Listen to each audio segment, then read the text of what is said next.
Hey guys, welcome back. Hope we all had a nice spring break. Today we're going to talk about secants in circles. So a secant we define as a line that intersects a circle in exactly 2 points. So over here, line L would be the secant of line C.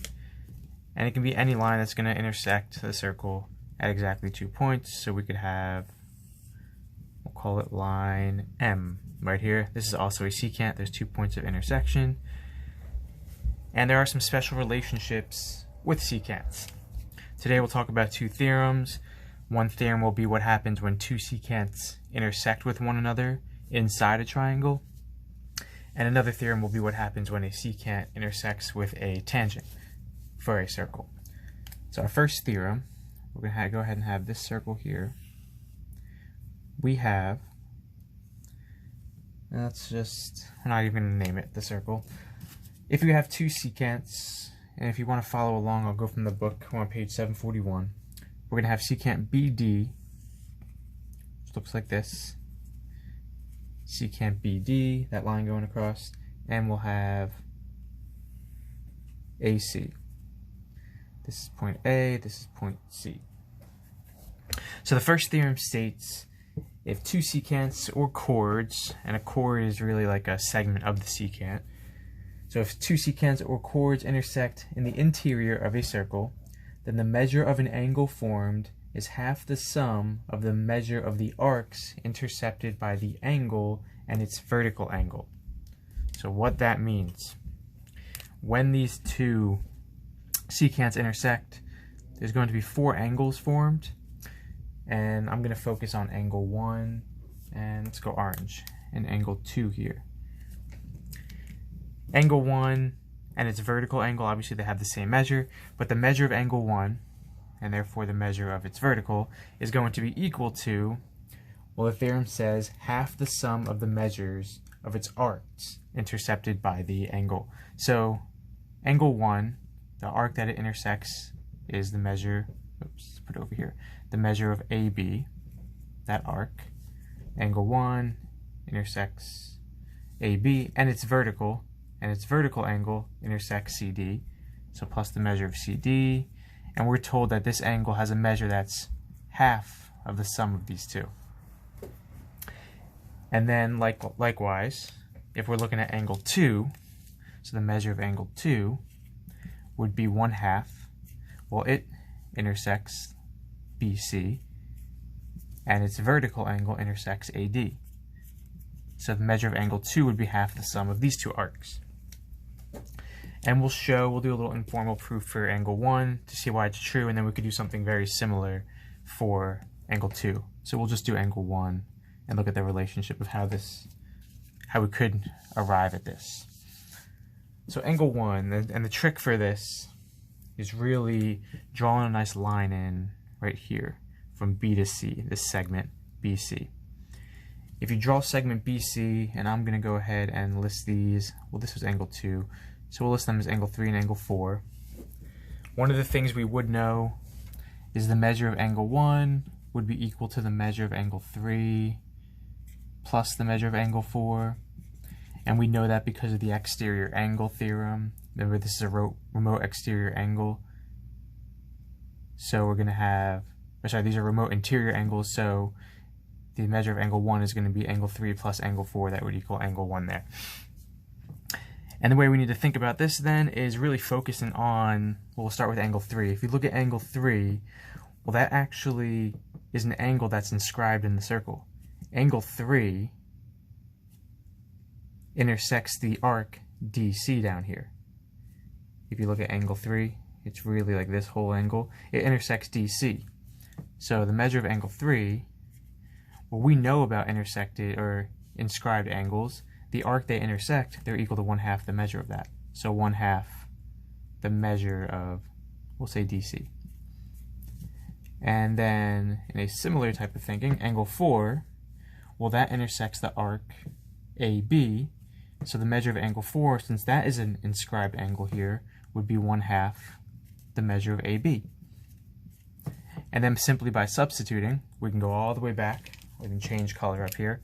And we could say the measure of angle 1 then would be equal to, well, instead of angle 3, we'd have 1/2 the measure of DC.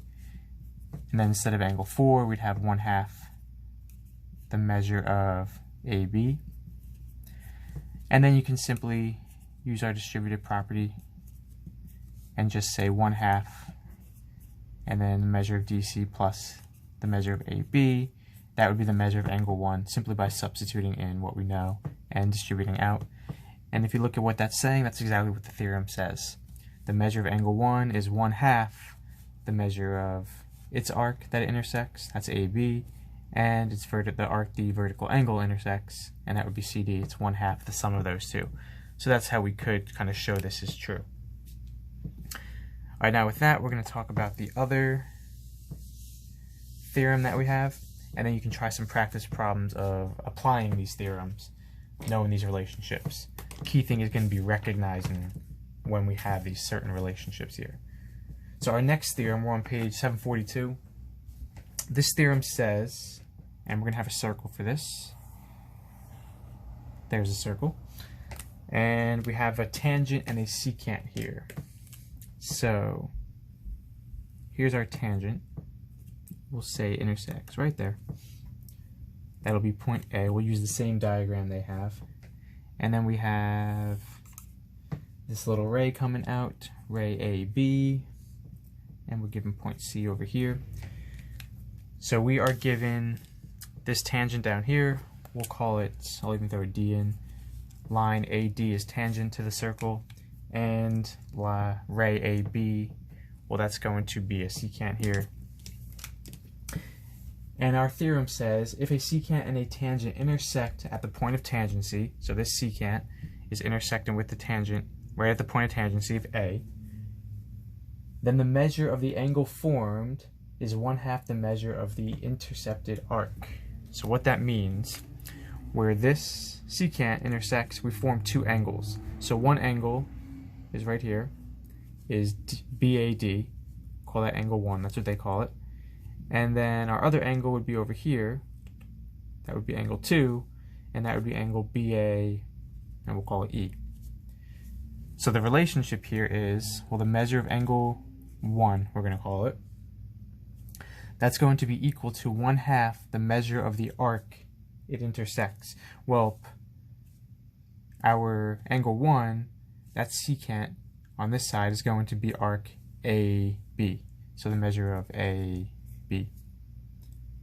And then the measure of angle 2 here, well, this one's intersecting the arc BCA. So you want to incorporate that C there because we're talking about the larger, longer arc here. So BCA. And that's going to be equal to half that measure. BCA. And that's our relationship here. The measure of the angle is half the measure of those arcs that they are intersecting, or intercepting. So to show how this works, well, let's actually clean this up a little bit. We're just going to show it for angle 1, and then we could do something similar for angle 2. So the trick for this one, what we need to do is let's draw a line. And I'm going to take away point E now. We're going to draw a line, nice diameter here at point E. That goes to point A. And we're going to draw that so that it's perpendicular. This segment is perpendicular to line DA. So we would have two right angles here. So EA, I'll make it F now. EAF would be a right angle, and EAD would be a right angle. And for this, notice when we do this, angle 1, and we'll call it angle 3. Angle 1 and angle 3 together, they're complementary, they would equal 90. So that would be something that we know here. Measure of angle 1 plus the measure of angle 3. We should know that equals 90 degrees. And then if we look into the relationship of the arcs, well, the arc, if we look at the semicircle here, because this diameter divides the circle into two semicircles, so the arc ABE, this arc right here, well, that arc should equal 180. And if you break it up into two smaller arcs being added together, you can add the two arcs together. That would mean the measure of arc AB plus the measure of arc BE, AB, that's this arc right here, plus BE together, collectively they make the whole arc ABE. That would equal 180 when you add those together. So then what we can do, we have these two equations, we can, well, let's look at the second equation. And in order to try and move things around, I'm just going to divide this whole equation by 2. So this equation right here, I'm going to divide by 2. So when you divide by 2, and I'm going to write it like this, 1/2 the measure of arc AB, I don't know why I put an angle symbol there, of arc AB plus 1/2 the measure of arc BE would equal 90. And then since we have, well, these two equations are both equal to 90, we can set two things equal to each other.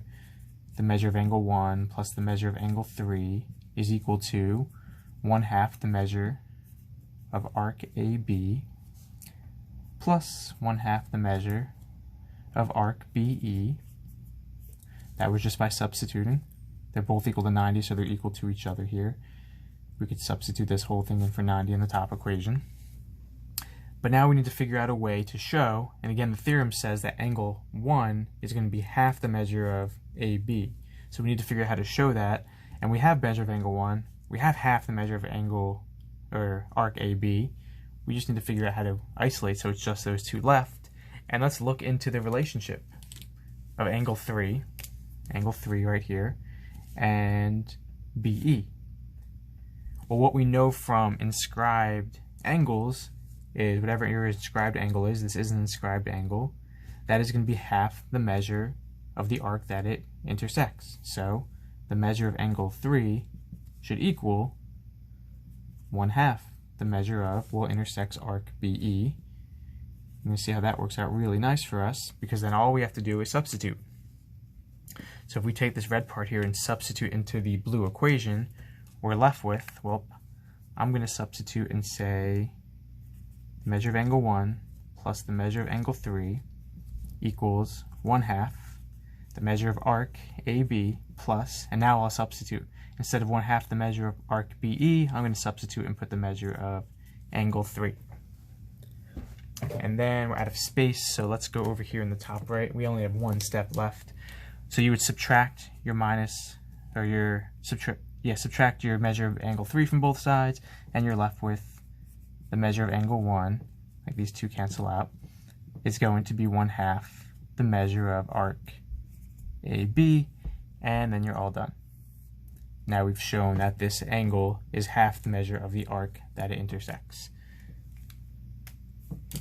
And that's the second theorem here. So the key thing is really recognizing when you have these relationships and you know what your angle measurements are going to be in relation to the arcs, or the arc's measurement in relation to the angle as well. It's about recognizing when they're there so you can use them to find missing measurements. All right, that's all we have for today. Have a nice day, guys.